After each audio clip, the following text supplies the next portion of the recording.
వీరి ప్రతిభను ఈ రాత్రి 8:30 లైవ్ లో వీక్షిద్దాం. ఈ కార్యక్రమాన్ని మీకు సమర్పిస్తున్న వారు news and gold herbal hair oil 100% ఆయుర్వేదం. వెంటనే ప్రతిఫలం. సహ సమర్పణ India Gate basmati rice, India వారి పాత అలవాటు.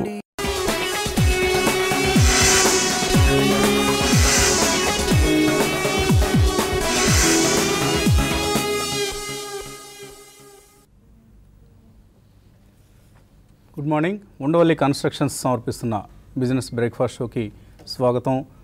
ఏషియన్ మార్కెట్స్లో కొంత మిక్స్డ్ ట్రెండ్ కనిపిస్తుంది. కొద్దిగా నెగిటివ్గానే ట్రేడ్ అవుతున్నాయి మార్కెట్స్ అని చెప్పుకోవాలి. లాస్ట్ నైట్ యూఎస్ మార్కెట్స్ కూడా నష్టాలతో ముగిశాయి. ట్రేడ్ వార్ కన్సర్న్స్, చైనీస్ ఉత్పత్తులు ఏవైతే $60 billion worth goods from technology and telecom space, వీటిపై టారిఫ్స్ పెంచబోతున్నారు, టారిఫ్స్ విధించబోతున్నారు అంటూ నిన్న వచ్చిన వార్త గ్లోబల్గా నెగిటివ్ సెంటిమెంట్కు ప్రధాన కారణంగా చెప్పుకోవచ్చు. ఎస్ఎక్స్ నిఫ్టీ కూడా 10,408, ఒక 20-25 పాయింట్ల నష్టాన్ని సూచిస్తోంది. మేబీ స్లైట్లీ వీక్గా మార్కెట్స్ ఓపెన్ అయ్యే అవకాశాలు కనిపిస్తున్నాయి.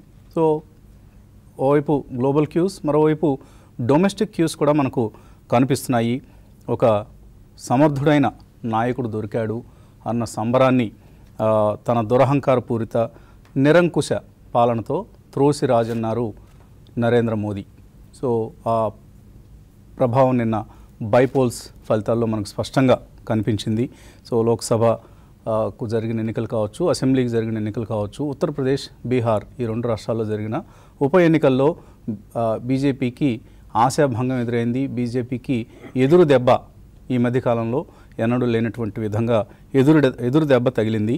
సో కురువృద్ధుడు, రాజకీయంగా కురువృద్ధులైన అడ్వాణీ వంటి వారిని నిర్లక్ష్యం చేసేంత పొగరు ఓ వ్యక్తిలో ప్రబలడాన్ని ప్రజలు జీర్ణించుకోలేకపోతున్నారనేది మనకు స్పష్టంగా కనిపిస్తుంది.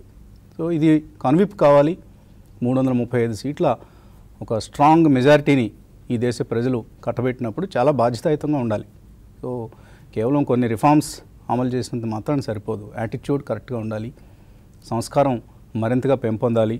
నువ్వు అడ్వాణీని చిన్నచూపు చూస్తావు, వాజ్పేయిని పట్టించుకోవు, వెంకయ్యనాయుడిని అలంకారప్రాయమైన పదవిలో కూర్చోబెడతావు, తెలుగు జాతి అంటేనే పూర్తిగా చిన్నచూపు, ఇక చంద్రబాబు లాంటి రాజనీతిజ్ఞుడిని అసలు ఎంతమాత్రం పట్టించుకోవు, పైగా నేరగాళ్లతో అంటకాగే ప్రయత్నం చేస్తావు.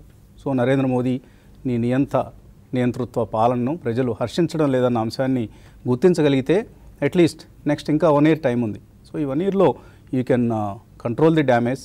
ఇన్ఫ్యాక్ట్ చక్కటి సంస్కరణలు తీసుకొచ్చావు, దానికి అందరూ మెచ్చుకుంటున్నారు. సో ఆ మెప్పుకోలు మరింతకాలం నీకు నిలబడాలి అంటే తప్పనిసరిగా ప్రవర్తన మార్చుకోవాలి అండ్ ప్రజల పట్ల బాధ్యతాయుతంగా మెలగాలి, సహచరులతో చక్కటి కలివిడిగా ఉండాలి. ఇవన్నీ చిన్న చిన్న పిల్లలు కూడా ఎవరైనా అడిగినా చెప్తారు, నీలాంటి 60 ఏళ్ల మనిషికి చెప్పాల్సిన అవసరం లేదు. సో బీ రెస్పాన్సిబుల్ అండ్ చక్కటి అవకాశం నీ ముందుంది. మరొక టర్మ్ డెఫినెట్గా వచ్చే అవకాశం నీ ముందుంది. అదర్వైజ్ ప్రజలు కాంగ్రెస్కి ఎలాగో వేయడం లేదు. కాంగ్రెస్కు నిన్న మనం డిపాజిట్లు కూడా దక్కపోవడం చూసాం.